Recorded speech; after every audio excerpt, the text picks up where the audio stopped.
So hey hi, this is Swapnil. मैं आप सभी का स्वागत करता हूं UGC NET Nukkad by study IQ पर।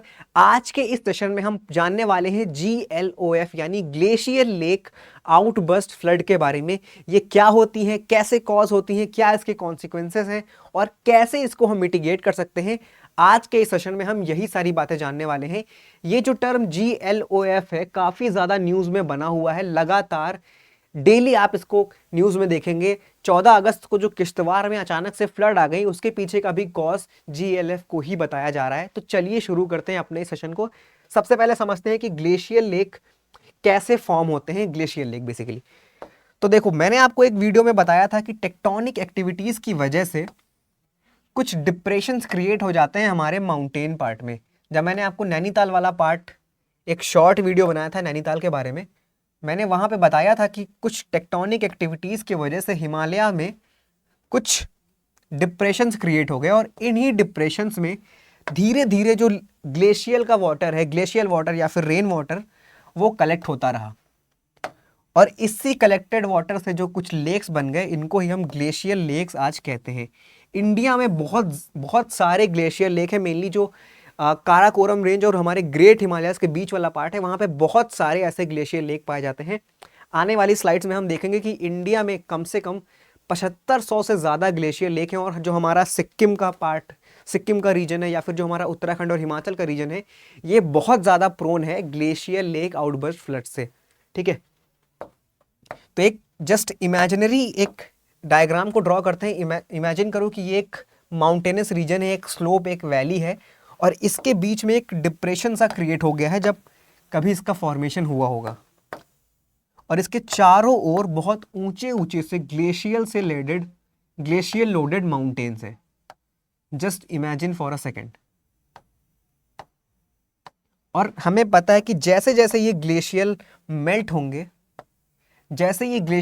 होंगे, तो इसका सारा जो पानी है वो एक जगह आके कलेक्ट हो जाएगा। ठीक है, इसका सारा पानी एक जगह कलेक्ट हो जाएगा क्योंकि बीच में एक डिप्रेशन सा कुछ क्रिएट हो रखा है।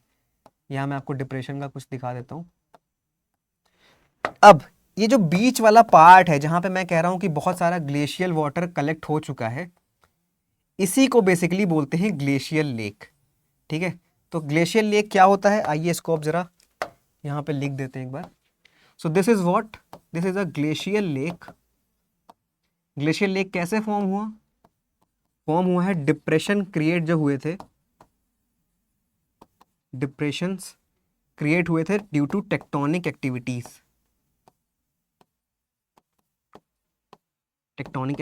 ठीक है, प्लस इसमें धीरे धीरे जो ग्लेशियल वाटर है वो कलेक्ट होता रहा, इस वजह से ये ग्लेशियल लेक बन गए।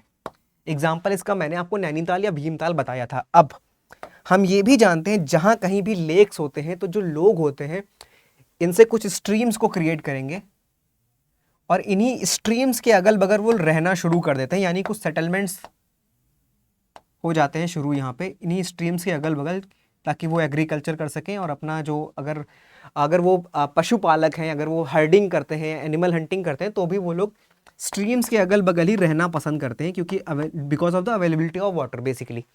अब सोचो किसी कारण की वजह से ये जो लेक है, ये लेक कुछ ऐसा डिप्रेशन जैसा देखने को मिलेगा। ठीक है, अब इसी लेक में सोचो किसी कारण की वजह से इसका जो पानी है सारा, इसका जो सारा पानी है वो अपने इस पर्टिकुलर लोकेशन को छोड़ के अगर अचानक से बाहर आ जाए, तो ये क्या करेगा, फ्लड को क्रॉस कर देगा इस सेटलमेंट वाले रीजन में। अब जानना जरूरी ये है कि ये जो फ्लड है, यानी जो पानी अपना लेक रीजन छोड़ के बाहर आ रहा है, तो कैसे बाहर आ रहा है, यानी इसके पीछे के कॉजेज क्या क्या हो सकते हैं। तो इसके पीछे के मल्टीपल कॉजेज हो सकते हैं। जैसे कि सबसे पहला कॉज तो आप समझ लो कि अगर ये नेचुरल लेक है, अगर यहाँ पे एक मैन मेड लेक होता, यानी हमने डैम बनाकर ग्लेशियल वाटर को कलेक्ट किया होता, और अगर वो डैम टूट जाए तो अचानक से फ्लड कॉज हो जाएगी इस रीजन में। दूसरा, अगर अचानक से अर्थक्वेक आ जाए, तब भी ये हिलने, टेक्टोनिक एक्टिविटीज प्रोन रीजन है ही है, और इस वजह से ये सारा पानी अपने रीजन से बाहर आके फ्लड को कॉज करेगा। तीसरा हो सकता है अचानक से क्लाउड बर्स्ट हो जाए, इतना ज़्यादा पानी भर जाए यहाँ पे कि लेक सस्टेन न कर पाए और वापस से सारा डिस्चार्ज कर दे बाहर की ओर।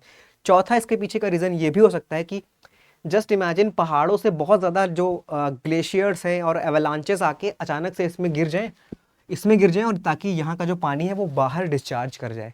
तो मल्टीपल कॉजेज हो सकते हैं ग्लेशियर लेक आउटबर्स्ट के। आइए समझते हैं सबसे पहले इसकी डेफिनेशन को, फिर हम देखते हैं आगे।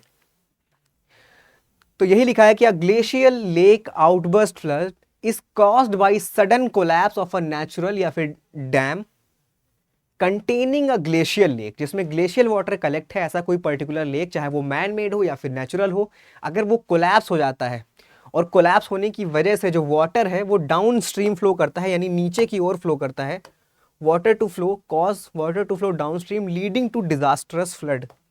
जैसा कि इस इमेज में मैंने बताया, अगर ये इसमें अचानक से कोई फ्लड आ जाए तो ये जो पानी है ये बाहर आके यहाँ पे फ्लड कॉज करेगा। ठीक है, तो इसी को बेसिकली बोला जाता है ग्लेशियर लेक आउटबर्स्ट। अब एक दूसरा की टर्म होता है LLOF। LLOF क्या होता है? तो land slide lake outburst flood को हम LLOF कहते हैं। बात करते हैं कि इंडिया में क्या ग्लेशियर लेक्स हैं। तो यहाँ पे एक दिया हुआ है कि India has over 7500 7500 plus glacier lakes, many above 4500 metre altitude पे। कहाँ कहाँ पे ये रीजन्स हैं? तो आइए ये देखते हैं। ये आप इस मेरे पीछे आप एक मैप देख सकते हो इंडिया का, इसमें जितने जितने रेड रेड से सर्कल्स बने हुए हैं ये सारे वो रीजन्स हैं जहाँ पे ग्लेशियर लेक्स काफ़ी ज़्यादा हैं। तो ये जो अपर पार्ट है पाकिस्तान ऑक्यूपाइड कश्मीर वाला रीजन है, लद्दाख रीजन है, हिमाचल प्रदेश है, उत्तराखंड है, मेनली सिक्किम पे आप एक काफ़ी ज़्यादा हॉट बेड देख सकते हो। तो ये वो कुछ ग्लेशियर लेक वाले रीजन हैं जो बहुत ज़्यादा प्रोन है ग्लेशियर लेक आउटबर्स्ट फ्लड के।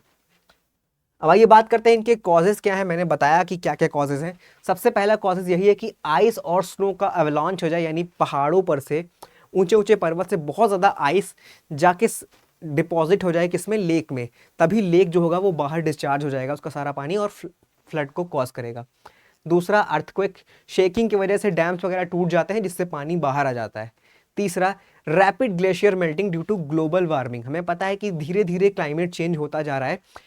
Inter governmental panel on climate change ने एक स्टेटमेंट में बोला था, एक रिपोर्ट है उनकी, कि अगर टेम्परेचर 1 डिग्री सेल्सियस बढ़ेगा तो जो रेन की इंटेंसिटी है वो 7 से 8% बढ़ जाएगी, यानी क्लाउड बस्ट वगैरह होने लगेगा और इस वजह से ग्लेशियर लेक आउटबस्ट वगैरह फिनोमिना और कॉमन हो जाएंगे।